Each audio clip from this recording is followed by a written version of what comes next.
So grab your favorite herbal tea and let's begin. Stay tuned for valuable insights into the digestive system and how to optimize its function for vibrant well-being. And of course, we wouldn't be here without this man. Dr. Morse's life work is to unlock the body's natural ability to heal by supporting its regenerative detoxification processes. Thank you, Dr. Morse. And we do have a Q&A feature to this webinar. So if you have a question, feel free to enter it into the little question mark bubble on your screen at any time. We have the wonderful Stephanie and Kim helping us out today, answering all those questions for you. And we do have a lot of people attending this webinar. So if you do not get your question answered, you can always email us at info@dmhhc.com. And finally, please stick around. We will be offering you a discount code at the end of this webinar, just like every webinar. It's a good one. We've got all those great packaged bundles for you ready to go based on all the protocols we'll be offering you today. So definitely stay till the end so you get that code. Jen? Yep, and look at my camera. It's doing its funky thing. Sorry, folks. I'm going to turn it off for a moment so you're focusing on technical difficulties. The disco screen. Okay.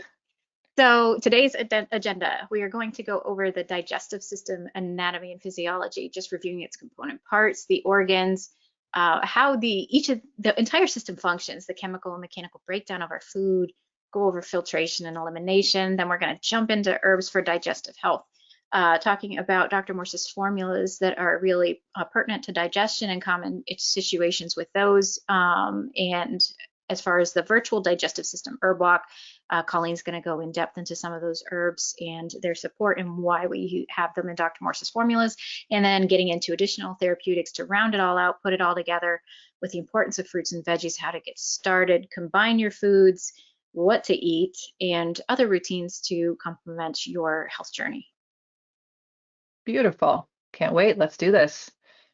All right. So we always like to begin with kind of a grounding conversation around the system that we're talking about, right? We already visited the urinary system and the lymphatic system. That's kind of the order of systems that Dr. Morse likes to work with as he's helping you move through the detoxification channels.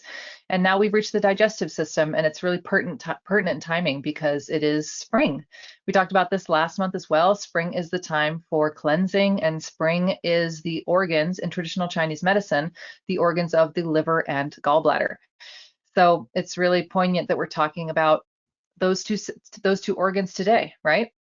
They are vital for detoxification and the smooth flow of energy throughout the body. Spring is often considered the season of fasting, a time for giving our bodies a break and allowing them to rejuvenate after the heaviness of winter. We're going to talk more about that soon. And it's an opportunity to support our liver's natural detoxification process, clearing out stagnant energy and promoting vitality.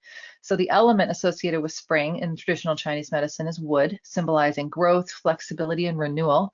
So just as the trees bend and sway with the wind, the season encourages you to remain flexible, both in spirit and body, right? So movement encourages the movement of the lymphatic system, and it helps to kind of break away and clear all the cobwebs of stagnancy that we might have built up over the winter. And also flexibility of mind, right? Gives us the openness to new experiences and pathways uncharted to achieve the goals that we have set forth for this year.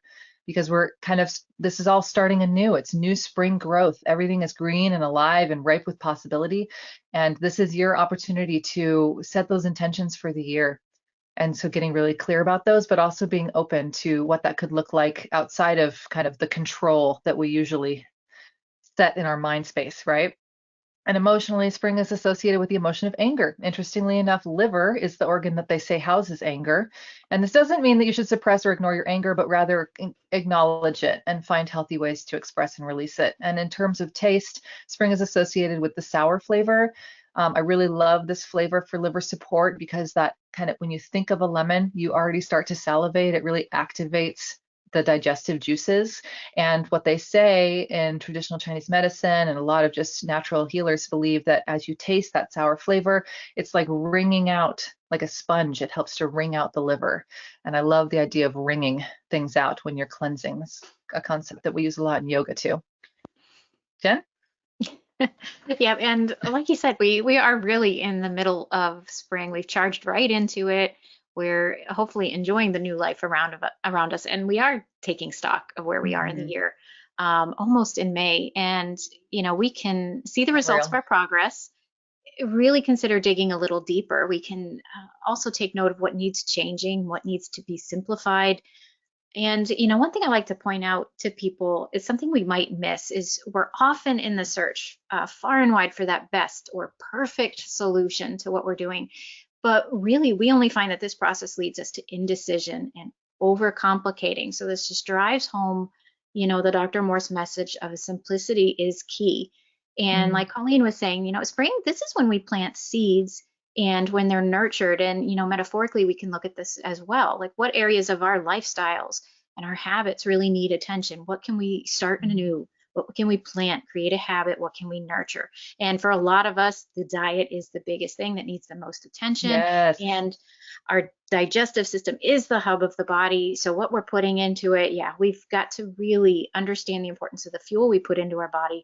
And also, that comes from a better understanding of how the body breaks down these foods and utilizes these foods for our cellular energy, for our regeneration. So a lot of this webinar is also going to be focusing on, the process we need to understand of digestion, absorption, utilization, and elimination. You hear Dr. Morse say those four words all the time. So we started the year with kidneys and lymph, and now we're moving and diving into the GI tract and how our bodies use what we put into them for fuel. So I say let's just dive in and start having some fun. Dive down the digestion rabbit hole. Yeah, exactly.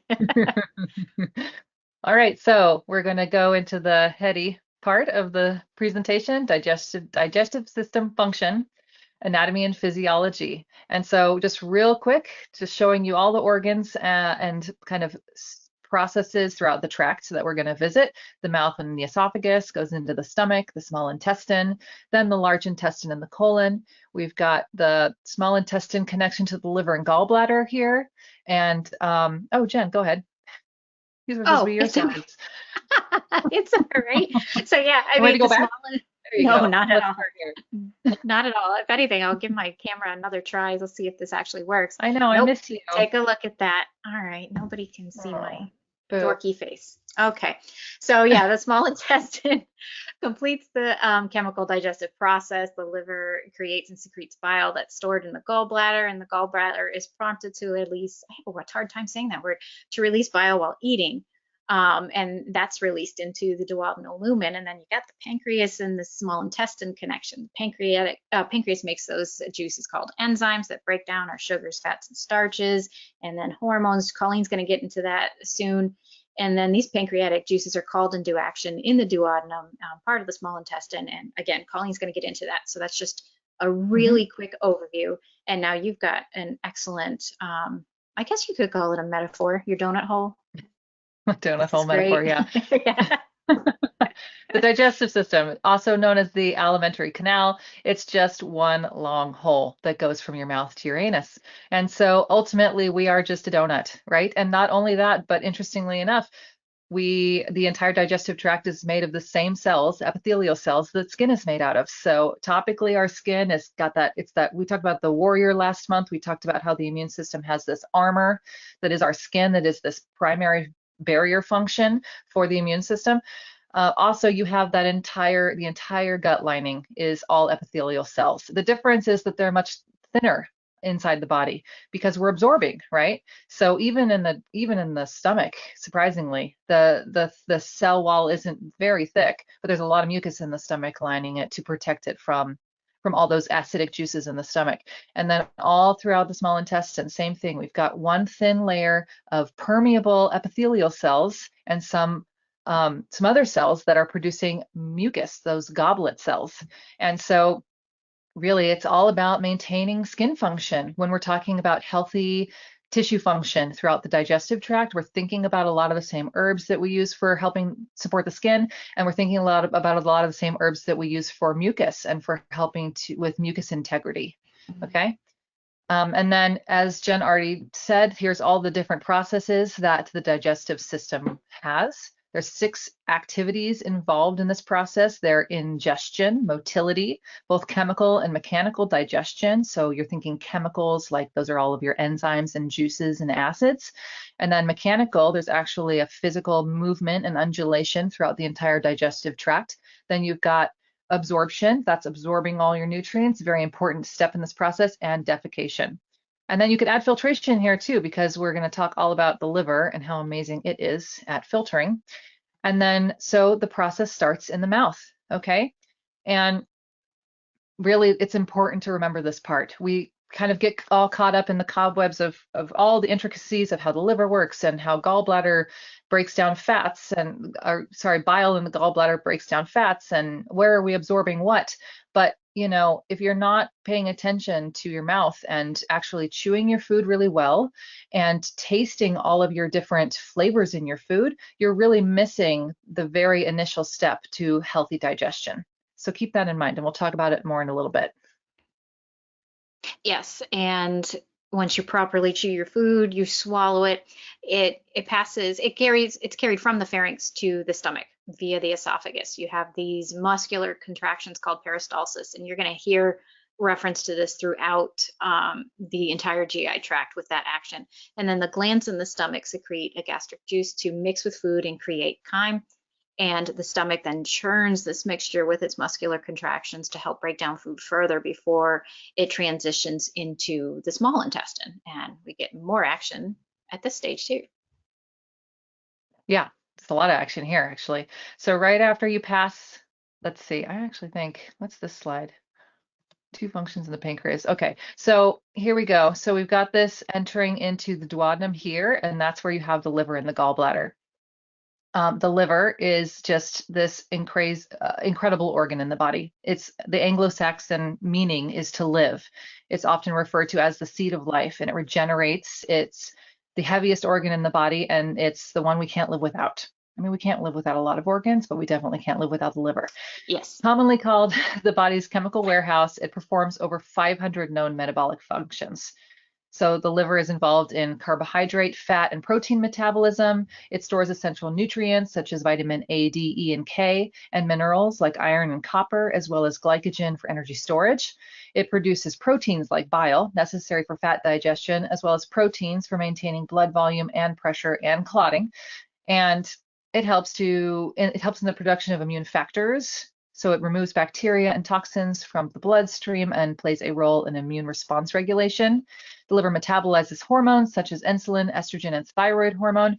And that's like, you know, some important stuff, but this is Detox Digest. And so the liver is essentially our mascot, as it is the body's master detoxifier. Toxins including alcohol, medications, environmental pollutants, and metabolic byproducts can enter through various routes such as ingestion, inhalation, or skin absorption. The liver metabolizes these toxins into less harmful substances, which are then excreted through bile or urine. And so bile is housed in the gallbladder, right here, this little green sac right next to the liver. The bile goes into there before it enters the duodenum, where it is combined with all of the chyme coming out of the stomach to be digested. And what's really cool about bile is that most bile is actually reabsorbed in the lower part of the small intestine and is recycled. I love that about our body. I wonder what our liver mascot would look like. Actually, I know. my mind wandered down that path for a second. I like it. Absolutely. Essentially this with like a smiley face. Yes. I think I have one on another slide. Yeah. And pancreas. All right. This is an organ I particularly am fascinated by. Pancreatic enzymes enable the small intestine to complete the process of chemical digestion by breaking down fats, proteins, and carbohydrates. So you can see how incredibly, just like the liver, this organ is important in digestion. So a normally functioning pancreas secretes about 8 cups of pancreatic juice into the duodenum daily. That's a lot of juice. So this fluid contains pancreatic enzymes to help with digestion and bicarbonate to neutralize stomach acid as it enters the small intestine. You can't have all kinds of acidity entering the small intestine. And these enzymes these 3 enzymes are amylase that helps break down carbohydrates, lipase that helps break down fats, and protease helps break down proteins. Yes, animal proteins, which y'all shouldn't be eating, plant and even fungi.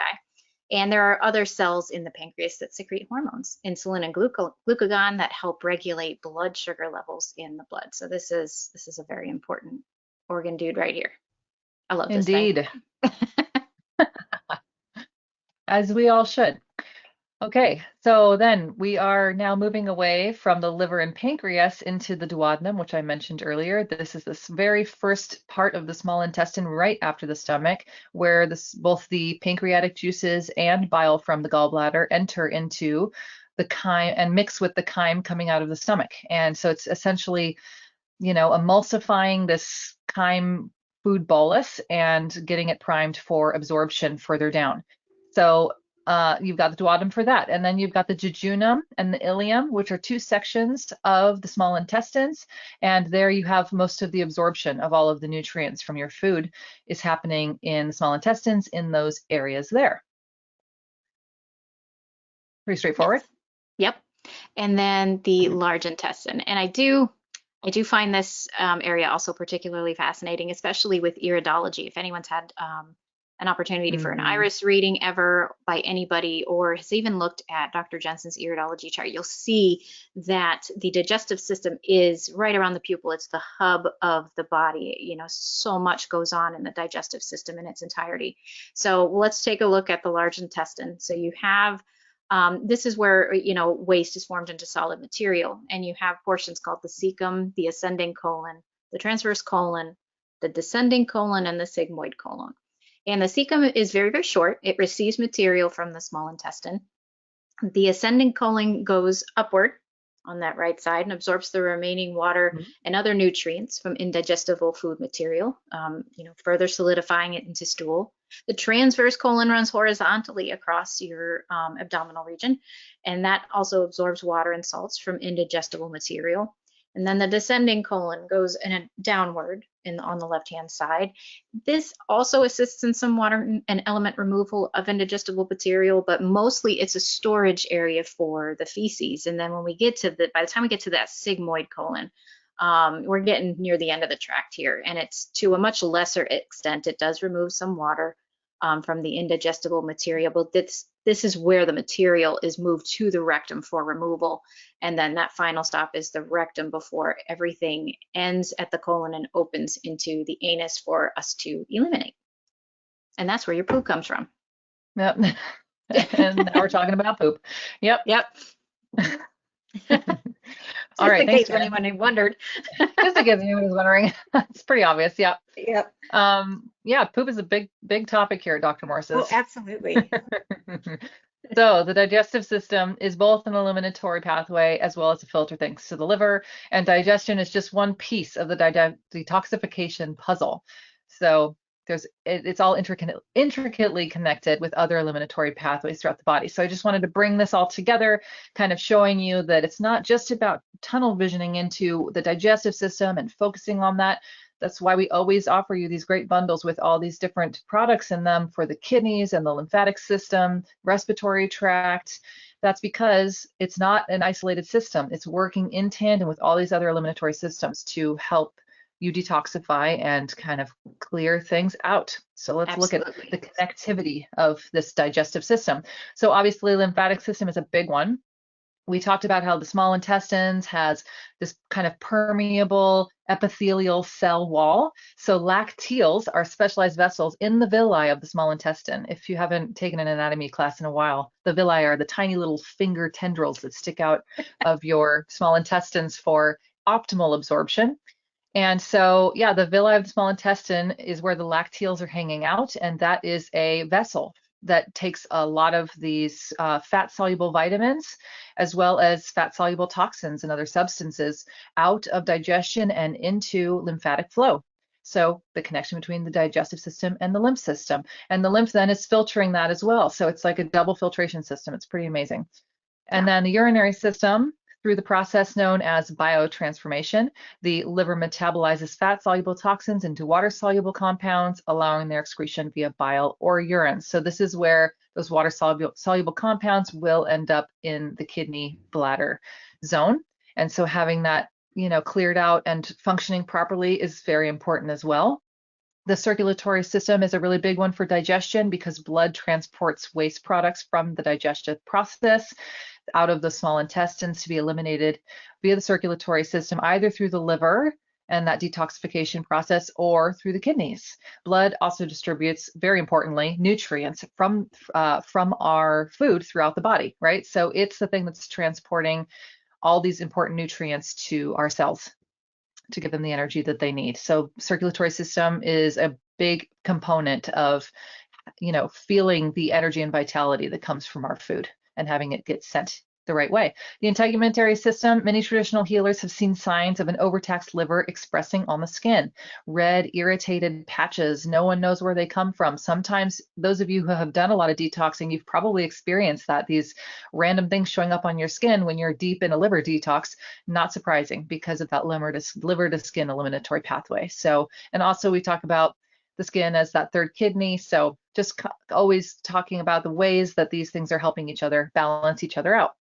Respiratory system, this is kind of one of my favorites, not always commonly thought of as an eliminatory pathway, but we are eliminating through every out breath, every exhalation. And volatile oils from some of our foods, not out foods, but our foods, are eliminated via the lungs and exhalation. So thyme is a really great example of this. Thyme is one of our top lung supportive herbs. And so these volatile oils, we ingest this through as a culinary herb. We put it into our voice box spray and a few other of our great formulas here. And so it's going into the body, it's being ingested, and then it's traveling probably via the bloodstream to the respiratory tract to be eliminated, where those volatile oils are doing all of their work, right? Because the volatile oils are really good at supporting healthy respiratory and lung integrity. So it's really cool that through eating something, you will actually have it show up in the area that it needs to do the most work. Okay, so that's putting it all together. And now we are transitioning to talking about the protocols. We're going to talk to you about 6 different protocols today. We're going to try to cram it all in. Yes. And Jenn's going to start us off with general maintenance. Here we go. All right. So we always talk about general maintenance first. And really, this is for anyone that wants to get started, or maybe you've been doing this for a while, you need a little bit of a break, or you're just looking for some kind of general maintenance routine. So always we emphasize that diet really is key. You want to eat the foods that your body can easily use, fresh fruits and vegetables. And you also want to support your digestive tract in a regular routine with not just the right foods, but also with some herbal support formulas. In the following slide, you're going to see kidneys and bladder daily, lymph drainage daily, GI daily, and liver detox tea. Because again, like Colleen said, the body systems are not isolated to just themselves. They work together to help keep the body in balance and keep it healthy. So oftentimes we get a lot of people, and I'm sure Colleen and other detox specialists, when they talk with, people in consultation, they're looking for just one formula, and that's not always the case. When you got to consider, and when we get to the bowel part for management, you're going to see that there are other components that help contribute to healthy bowel movements. So for general maintenance, if you want to consider having a healthy digestive system in between cleanses and fasts and whatnot, you can select the GI daily. This is great for people with normal bowel movements. You're going that 1 to 3 times a day. It's really well formed, no issues. Your diet's got you covered. And then you have the kidneys and bladder daily and lymph drainage daily to support, good kidney elimination and filtration. And then lymph drainage helps with the lymph flow and, encourages that waste removal through the kidneys as well. And then liver detox tea. This is one of my favorite teas. I'm sure Colleen can comment more on it. Mm-hmm. It smells so darn good and tastes good too, but it is an excellent support for the liver, gallbladder, the skin, and the urinary tract. But yeah, I know you like that tea too, do you not? And it emphasizes certain, I love it. yes, digestive support too. Yeah, and it's just got so many factors to it. It's got a really great combination of herbs to support the urinary tract as well as support the liver. And we're going to talk about that tea specifically and how wonderful it is, because it contains milk thistle and burdock and dandelion, and they're all just so wonderful for supporting healthy liver. And, I think that's just one of the critical components of a healthy digestive tract. So yeah, this is a great general maintenance protocol. And so we're going to talk about a couple of the herbs that go into this protocol, like why they show up and why they're helpful for the digestive tract. But first I wanted to mention the importance of bitters. I'm a big fan. If you've been listening to me talk about herbs, you know how much I love bitters. And so bitter receptors are all over the tongue.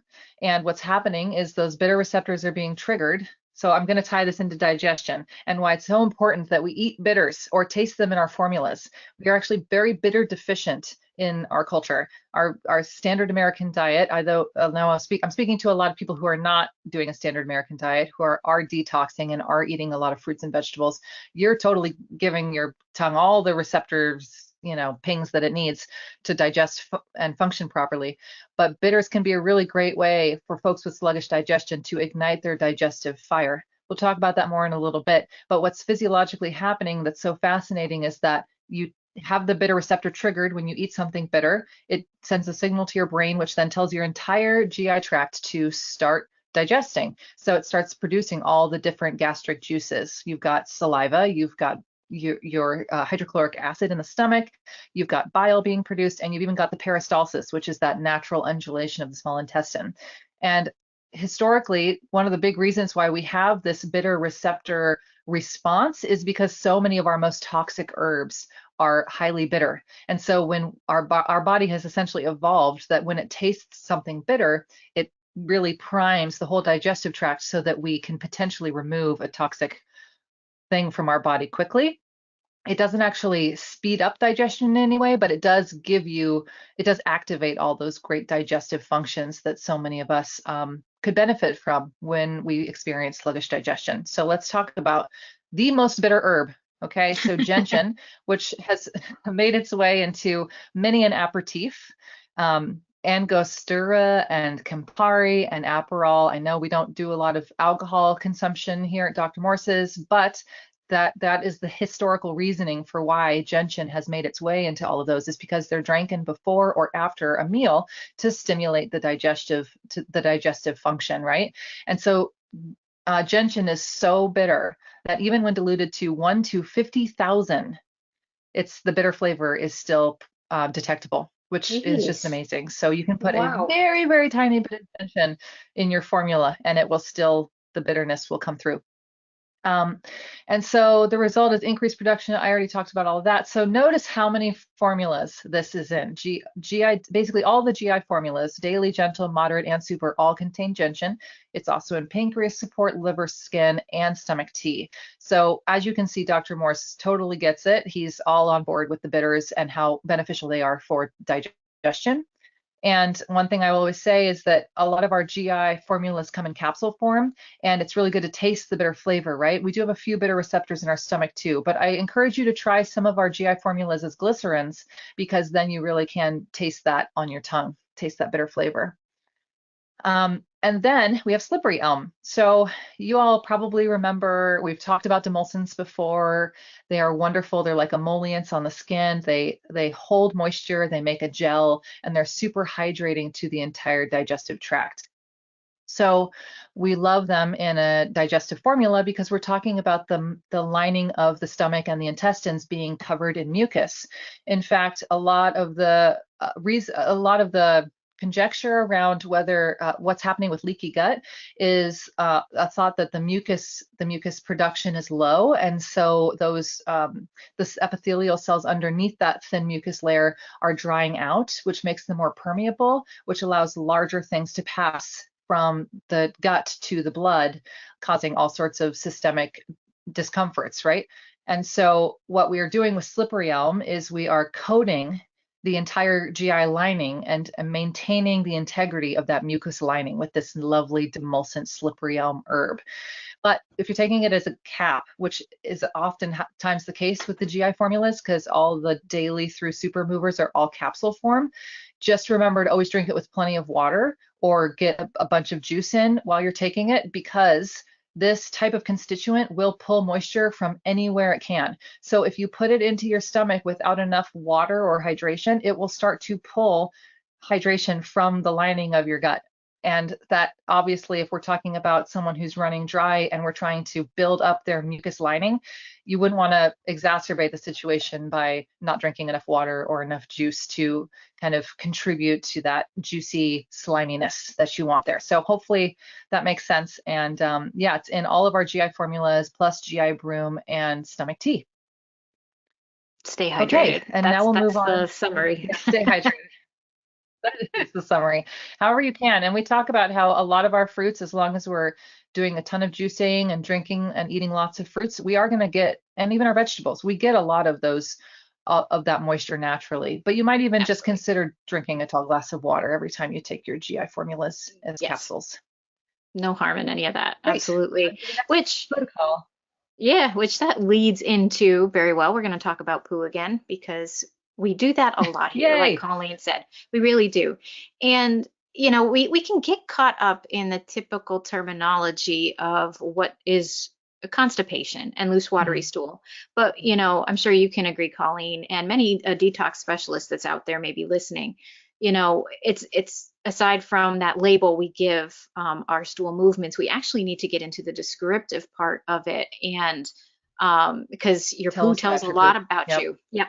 We want to know what it looks Give like, us more. maybe what it smells like, the color, the texture. So we're going to talk about two very common ones: the loose watery stool. We're not going to give that a name, and then occasional constipation. So on the screen, you'll see, Mhm. one versus the other. These are two very different forms, and they can often occur at the same time too for some people, and it's Yeah. uncomfortable. I get it. So loose watery stool is loose. It is very watery.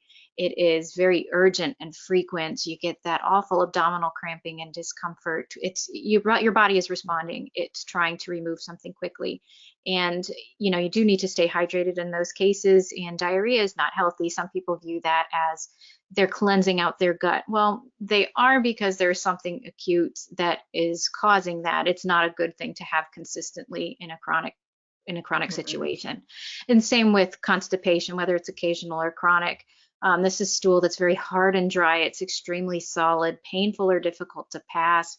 Your movements are most likely infrequent, and it causes abdominal bloating and discomfort. So don't mistake either of these for, possibly cleansing or detoxing. These are signs that your body, your digestive tract needs attention. So what can we do to cover multiple body systems to support your GI tract in both of these cases? Mhm. So we're gonna look at, those loose watery stools first, because at some point or another, even if most people don't have this as a chronic thing, you will have it in an acute situation. So GI loose is definitely Yeah. recommended. We've all been there. Oh yeah. Oh, for sure. And if you're like me, if you have an iridology thing, your gut is your biggest chronic weakness. Yeah, you're going to have this every so often. So have the GI loose on hand for those moments to Mhm. reduce that urgency and, discomfort. Stay hydrated. You can take about 3 capsules every 2 to 3 hours until your symptoms subside, but really stay hydrated. Avoid some of those citrus fruits and nightshade veggies, and just try to rest until normal bowel movements are restored. And then you can continue with a good diet or the GI daily. Kidney and bladder restore Mhm. is excellent because it also, as a diuretic, helps kind of flush things out. There, like Colleen was talking about, some moistening herbs, hydrating. The herbs in kidney and bladder restore will do that. Lymph drainage daily keeps the lymph flowing for you as well. And then spasm calm is pretty darn good to help soothe the discomfort of those, bowel contractions. They're good for contractions in general.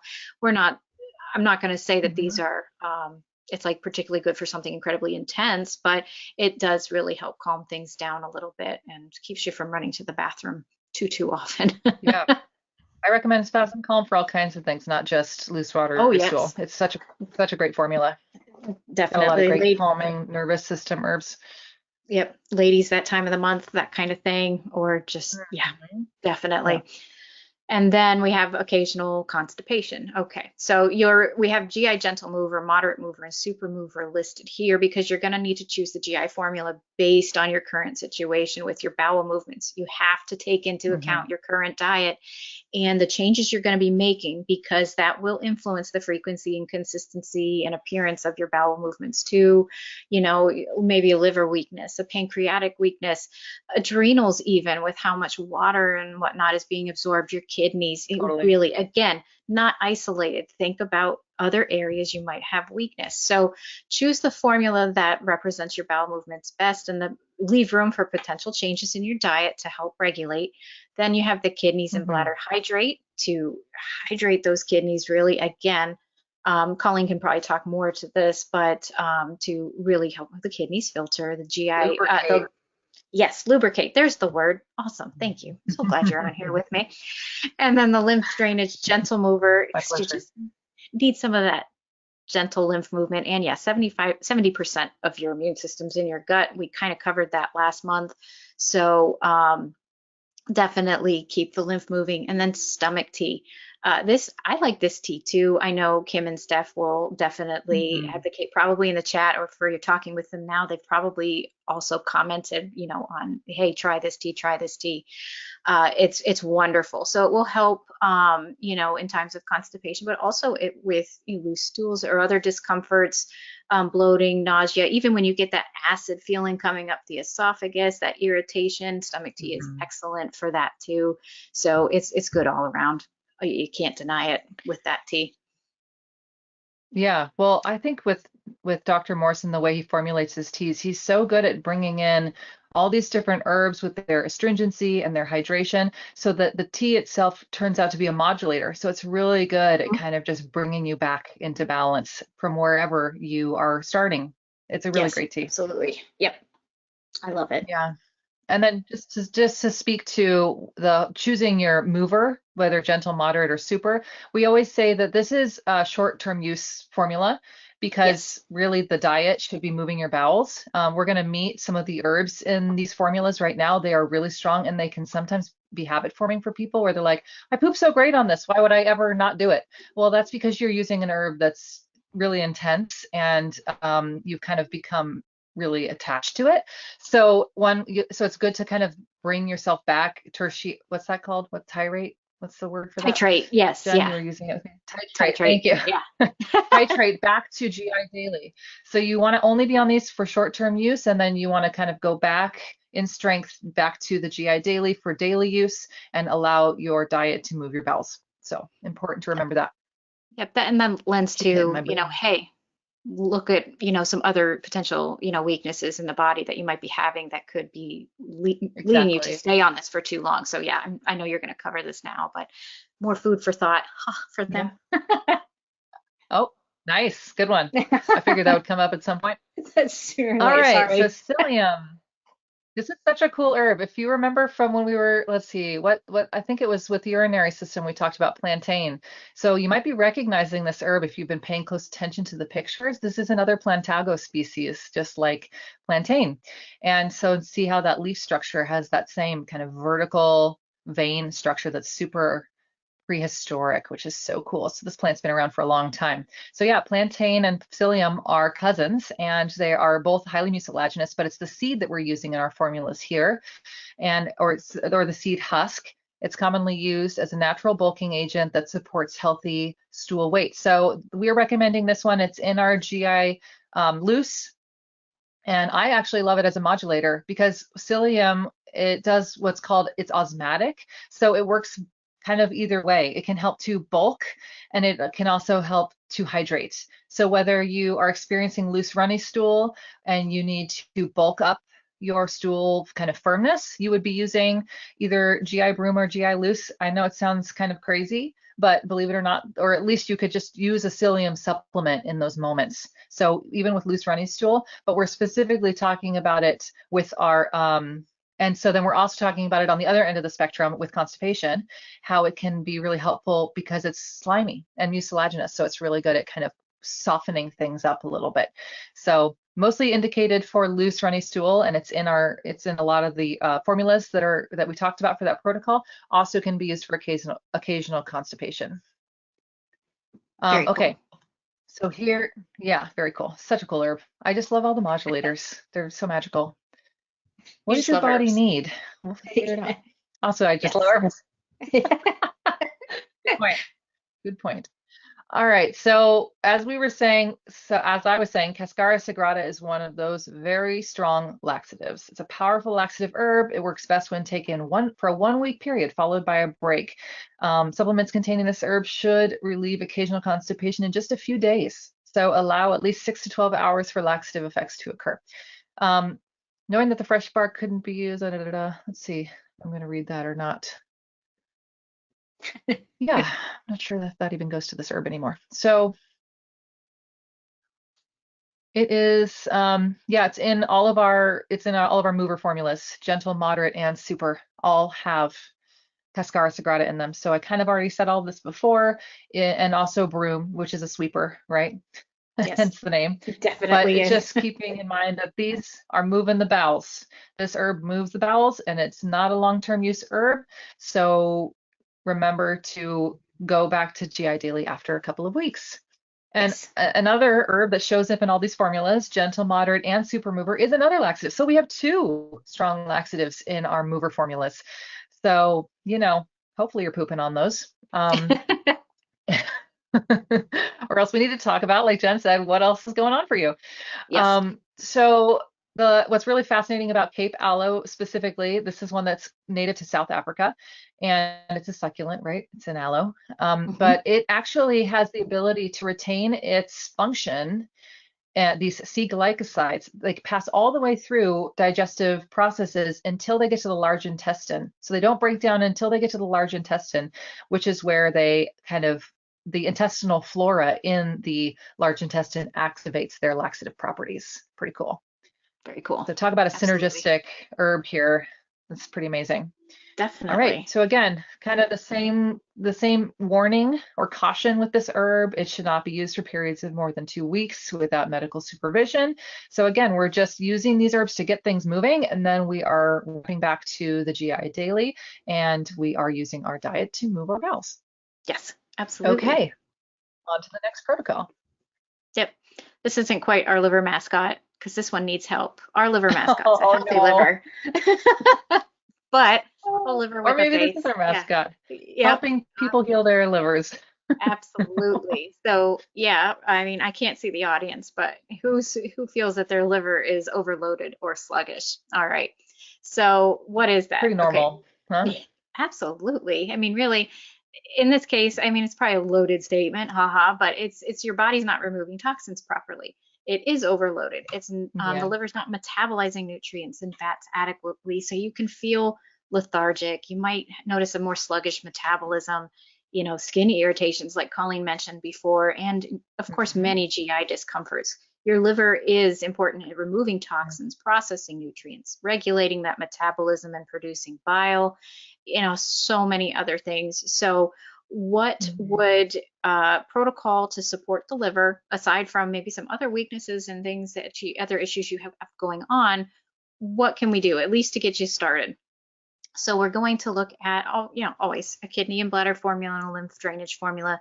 We'll start with the kidneys and bladder drain. If you remember from, the first two webinars, this is an excellent formula to really help drain, help the kidneys in their efforts to Stimulate. drain the toxins. Yes, definitely from the Yeah. body. And lymph drainage, moderate mover to help break up obstructions. You think about the webinar last month, and we talked about the lymph nodes and the filters, and think about those filters getting Mhm. clogged, and then that lymph fluid just cannot flow freely. And you see those lymph nodes, when you start to see them swelling, and can detect that in the body, things are backing up. So this formula is excellent at actually helping break a lot of that gunk up, and I call it gunk, lack of a better term, but like Dr. Moore I says, think it's your that's a good word septic for it. system. Yeah. Yeah, and Yeah. get that lymph fluid flowing a bit more freely. With the liver skin formula, I think that goes Mm. without saying to support the liver formula. I mean, the liver itself, and all its functions, and also its connection to the skin for waste elimination. And then again, we have that liver detox tea. That's excellent. Just get yourself a fresh batch, every time you make it. It's so delicious. Y'all just got to Mhm. try it. And then blood Yep. circulation. Colleen commented on this a little bit earlier in the webinar because, the blood deliver the nutrients to all areas of the body, but especially to the liver so that it can remove these metabolic byproducts of cellular activities.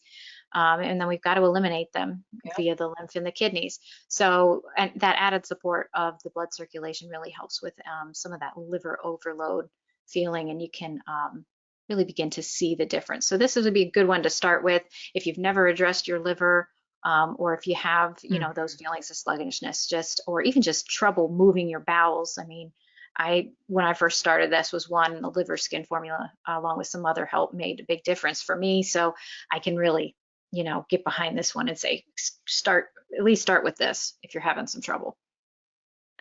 Well, we talk Absolutely. about how the liver is just processing everything. So even if you're really healthy and you're putting nothing but organic raw food into your body, you're also being exposed to environmental toxins every day, Uh-huh. unfortunately. The water that you drink, if you're drinking city water, if you work anywhere in an environment where there's pollutants, so the liver has to process all of that too. And it's also all about giving the liver a break. So this is really helping to kind of stimulate liver function, get it going, and also giving it a break, which would be fasting. So giving your body time and your liver time to kind of catch up is Yes. really indicated in this protocol, although we don't list it here because it's not a formula, but fasting, fasting, fasting for liver overload is important, wouldn't you say? Yes.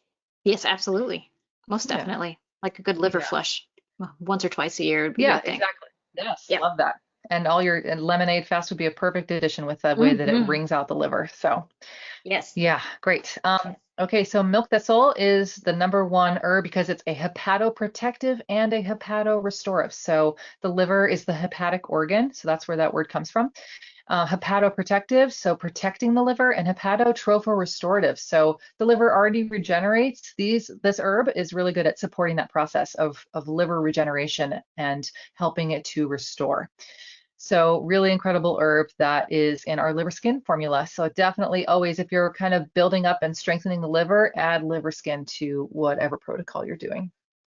Yes. Um, burdock is also in liver skin as well as kidney and bladder drain. And so both of those are indicated in this protocol. And I love burdock for the liver to skin eliminatory channel. There's a great blog on alternatives on our website if you're curious to do the deep dive into an kind of obscure herbal action. But alternatives are herbs that are really good at supporting the eliminatory channels of the body, and different alternatives support different eliminatory channels. Burdock's like the number one liver to skin eliminatory channel herb. So it's just a great daily tonic herb that you can take, and it's in these formulas. So you can also eat burdock, and it's high in inulin, which is that prebiotic that feeds healthy gut flora. So eating burdock is great. You can juice it. It's really good to actually eat the actual root and eat those fibers, those insoluble fibers, because that's what carries the prebiotic food to your gut. And so something like a gobo salad is made with shavings of burdock, or sometimes if I am doing cooked food, I'm just doing like chopped up burdock root in a saute with other vegetables. Yeah, so something to consider like a steamed burdock. Never would have thought Okay, of that. Interesting. Very yeah, cool. it's good to eat. Yeah. All right, so 10 minutes to do one more protocol and some therapeutics. You think we can do Okay. it? Yeah, let's do it. Okay. So we're talking about sluggish Oh, absorption there are here. two more protocols. Yeah, two Oh more. Don't tell me to talk faster because that's not a problem. Okay, so we'll talk about sluggish absorption, and so that's just piggybacking off the overloaded liver. So what affects your nutrient absorption? And Colleen was talking about no. that villi that actually increases the surface area for absorption. So what is Yeah. negatively affecting that, really inhibiting, proper absorption of nutrients? Well, you have bacterial overgrowth. Acidosis can reduce that surface area for absorption, strictures in the small intestine, that narrowing, tightening, We can type. yep. Food and waste pass too slowly through the intestines, and, of course, your acidic foods. Yes, coffee is on that list. Sorry, folks, no coffee, alcohol or processed foods. So Mhm. what would actually help? Chewing your food properly, obviously, staying hydrated, combining your foods Indeed. properly to optimize digestion. We'll get into that, along with eating what fruits and veggies. Um, and also, what kind of protocol will help actually support the digestive organs involved in this. So of course, the kidney and bladder and a lymph drainage formula. Again, the kidney and bladder drain. We have the lymph drainage super mover, again, help break up obstructions to let that lymph fluid flow freely. Then we add in the parasite micro and parasite general, because this is an excellent pair. If you haven't done a parasite cleanse or done some kind of microbiome support in the gut in a while, these two are good to Hmm. work with, and really help eliminate unwanted organisms. And they don't have to be these big old worms. These little microorganism buggers, cause a lot of problems. So you really want to create an environment that's suitable for regeneration, not where these guys can thrive, these negative bacteria and parasites. And then, of course, your pancreas, we discussed how Hmm. important that is with its enzyme production and breaking down sugars, fats, and starches. And of course, the GI Brome, Colleen was talking about that. how it just pulls and tones, helps move lymph interstitially, and gets these wastes ready for removal out of the body. So work with that liver overload form protocol, and then maybe jump to this sluggish absorption. And remember, with the lymph moderate and the lymph super, you only want to work with those a month at a time each, and then try to rotate to a gentle or a daily. You don't want to stay on those guys long Nice. term either. So Agreed. definitely remember that, guys, when you're working with those two stronger formulas. And then you're probably going to Nice. talk Good to call, more Jen. on black walnut. Yep. So here's black walnut. It is, yeah, there's not a lot of compliant words that I can say, but it supports the removal of unwanted organisms from the digestive tract through its astringent and laxative properties. This is one of the, so it's in our parasite formulas. Okay, so I think you get what I'm saying here. Yeah, same Parasite, anyways. micro, and parasite general. It's helping to rebalance and bring back the healthy gut microbiome. And it's very, yeah, it's very commonly used in these formulas for this use case. So you'll see it kind of across the board. It's one of the first herbs I learned about for, after you've traveled to a different country and you're concerned about picking up some sort of organism and you want to do a gut cleanse specifically for that, black walnut all the way. So it's in parasite, micro, general, and heal all tea. Blue vervain, I love this herb. I wish I could talk about it for longer, but it is one of the verbena. It's in the Verbenaceae family, and there's true vervain, which is a more common European cousin of blue vervain, but this is one that actually grows native to North America, thrives in moist, sunny areas. And it's not only wonderful because it's very bitter and it's in the pancreas support formula. For that reason, it's going to be helping to activate the excretion of those enzymes from the pancreas, because it's doing that thing where you taste the bitter flavor and boom, you start to activate the enzymes, the bile, and help with digestion and absorption. But it's a nervous system herb. It's really calming. And it's really wonderful specifically for sleep time. I call it monkey chatter mind, when the brain is just kind of going, and you're having a hard time falling asleep. Blue vervain is your herb. So you could be taking pancreas support at night to support healthy sleep on top of everything Listen, else. how have I not heard that Yeah, phrase before? I think a that's fun fabulous. adjunct. Monkey chatter Awesome. mind? Monkey chatterbrain. Never heard that. Oh, I got that. Okay, I I know a know lot what of herb people to suffer take from now. that. Yes. All right, on to the next protocol. We're gonna keep Yep, keep keep popping speeding them. along. All right, gas Speaking of pops bloating. and bubbles. It's definitely, hopefully not too aromatic. All right, people, I know everybody Oh, viewing this and that will view this later has problems with gas and bloating and any other kind of discomfort, like we were talking about, that burning sensation up the esophagus too. So what can lead to that? And this yep. list is by no means complete. Again, look at that bacterial overgrowth. That is like a culprit of everything digestively. Undigested foods. Why would your foods be undigested? We'll get into that in a little bit, aside from liver and pancreatic and GI weakness in general. Constipation, eating too quickly and not chewing your food properly, and of course, poor food choices and combinations that lead to that fermentation in the gut. So how are you going to ease this, aside from, some teas that we've mentioned already that are excellent? You got to avoid those acid forming foods that are very processed, your meat and your dairy. You got to chew your food well. Don't talk while eating. Yes, you can enjoy your company at the dinner table, but don't try to talk while you're actually taking bites and trying to chew. Finish first. And that goes back to don't chew with your, Biggest pet peeve. yeah, don't talk with your mouth full. Chew quietly, please. Yes, there's some of us that are sensitive to that. That is a pet peeve of mine. Um, combine your foods properly, eat slowly, and relax. Enjoy your foods. Keep your bowel movements regular. And you want to promote a healthy gut through your proper diet and natural remedies. And what would some of those natural remedies look like? We are I going think to, for the interest of time, Jen, we should probably just because we still have absorption, don't we? nope, we already did absorption. This is the last one. And then we jump into your Okay, herbs good. and just a quick diet. Yeah. Mhm. And therapeutics. So yeah, we just have the Go for GI it. Daily. Cool. And then yeah, take a screenshot if y'all want. Have a kidney and a lymph drainage formula here. Again, we revisit the spasm calm for any kind of discomfort, in the stomach Makes tea, sense. of course, for gas, bloating, digestive discomfort as well. Again, fresh batches every time you make your tea.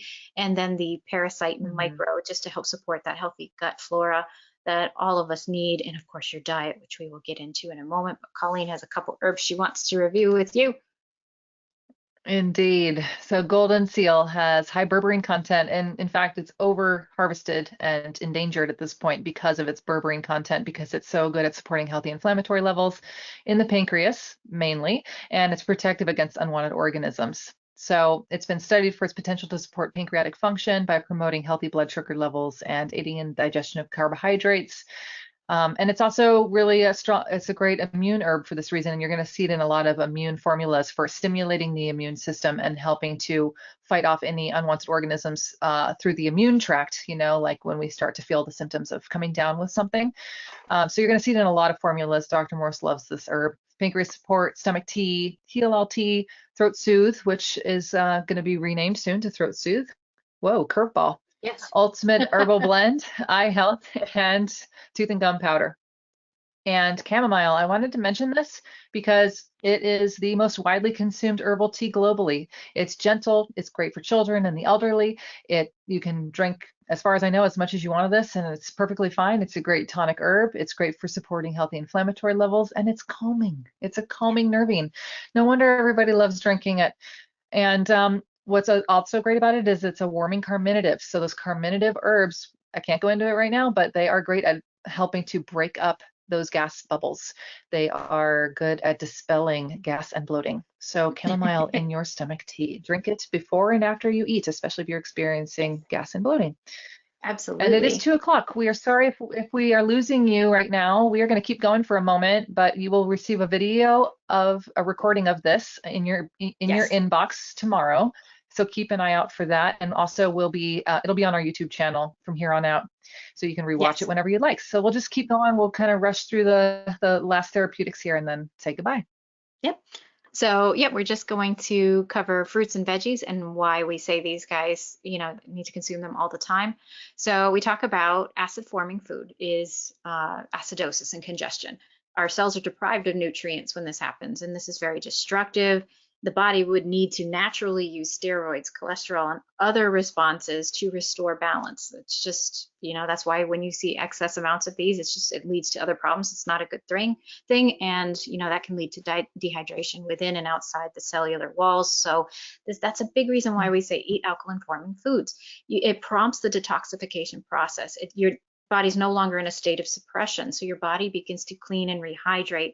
And these fruits and fresh fruits and veggies really help you dig deeper because of their antioxidant building and astringent properties. And they're just highly electrical too. And they require much less digestive energy to for the body as far as to break down, and especially if Yeah. you combine them properly. And so we've covered that. So what does it mean when you want For to, a where do you, happy small intestine and colon. yep, yeah, like my little icon there. So, where do Yeah, you so start then? That's like the next question. I think you get it too, Colleen, is okay, where do I start? yeah. Fasting's intimidating. So, Dr. Morse, you'll see it in his book. You've Totally. probably heard it on some videos too. Start with 80-20, because yes, it is possible to detox too fast, especially if you're highly acidic. So, this might be a good place for many people to start because, eating clean, when you're transitioning from a standard American diet to, something super clean, it will stir up the toxicity of that poor diet and lifestyle in a very aggressive way for some. So, we think we're reacting to the good foods, and on the contrary, no, your body's responding naturally to the good foods. Again, you're moving from a state of suppression to cleansing. So it's not the good foods that are the culprit. It's everything you've built up to this point. Your body's trying to Mhm. eliminate the weak and create that, environment for regeneration, for something stronger. So start your morning, hydrate with some water at first, a bowl of fruit or melon, fresh juice. Afternoon, same thing, but you might want some salad or fresh veggies. Evening, the same, unless you need something grounding like a cooked veggie soup or broth or steamed veggies on occasion to help you balance out. And then throughout the day, enjoy, fruits and veggies, and snacks, and just space it out. Try to keep your largest meal before 3 p.m. We're going to go over that in a minute. And then now we Yeah, have and just some, to reiterate, this is the 80-20. So it's yes, 80% raw, 20% cooked. And so that's why in the evenings you have the option to do the veggie soup or the steamed veg. yes, absolutely. Forgot to mention that since I'm trying to think and talk fast. I feel like I got monkey brain at the moment. I get it. I got your back. So yeah, so with food combining, we've got a chart on the website, but just to totally simplify it for the purpose of the slides, there's some foods that don't combine well with other foods to where that fermentation and putrefaction can occur. Your foods won't properly digest. So, eat your more fruit meals, because they're high in astringents and antioxidants. They're great brain and nerve foods. Veggies are your builders. They have plenty of nutrition and fiber, amino acids and minerals. Amino acids, remember, that's the most basic form of protein. That's people are like, where am I getting my protein? You're getting it from your veggies. Don't worry. It's just in the most simple form for your body to break down. So these are your builders. They're your muscular and skeletal foods. Your fruits are your cleansers. So just don't combine your melons with any other fruits or veggies. Keep your veggies separate from your fruits. Don't combine acid and sweet. That's what the arrows are for of acid. Can go either direction with either sweet fruits or acid fruits. Just really simplifies that whole thing. And then, okay, Nice. this is what you do eat. So what don't you eat? And I'm pretty sure all of you know what you should not eat by now. And that's, Right. we have a 5 worst foods. Dr. Morse has a handout for that. But on the next slide, you'll see there's fatty foods, fried foods, meat, dairy, white starches, soda, sugary drinks. Basically, it's not Yeah, a it's fruit kind of or veggie, intuitive. not a whole food. You know it. Yep, it's there. So no, absolutely not. I don't know. Cold pizza just looks disgusting to me. So just Oh, we people can love change cold that. pizza. What is that about? Ugh. It's just, it doesn't look good. We can change that slide because I don't like looking at it.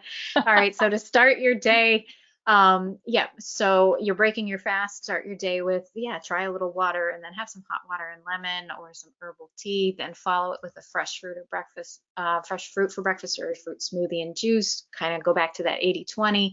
And then by nighttime, you don't want to eat your heavy meals too late, really don't want to eat after 7 p.m. Try to, make sure your heaviest meal is eaten even before 3 p.m. if you can.